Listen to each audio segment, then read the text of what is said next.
full of class and glam ang GMA Gala 2024 kagabi na dinaluhan ng Kapuso and Sparkle stars, executives, and personalities. Silipin yan sa aking chika. Glitz, glam, and style. The stars definitely aligned at the GMA Gala 2024. Truly one of the biggest gathering of the year. Stand out sa red carpet ang Sparkle and Kapuso stars in their black, white, and sparkling fits. Respetadong executives, pati anchors and reporters ng GMA Integrated News.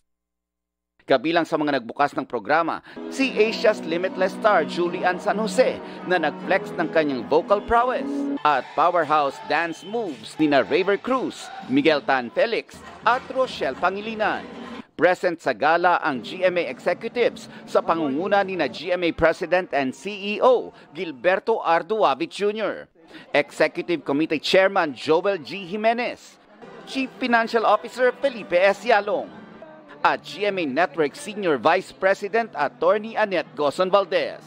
Bukod sa pagdiriwang ng 74th anniversary ng GMA Network, itinuturing din ang gala bilang Thanksgiving party para sa mga biyayang natanggap ng network. People ask us, what is the secret behind the longevity and success of GMA? The answer is right here in this ballroom. You are the reason for our success. Our journey was made possible only because we stand in the shoulders of the brightest stars, exceptional creatives, excellent professionals, valued partners, and our beloved viewers.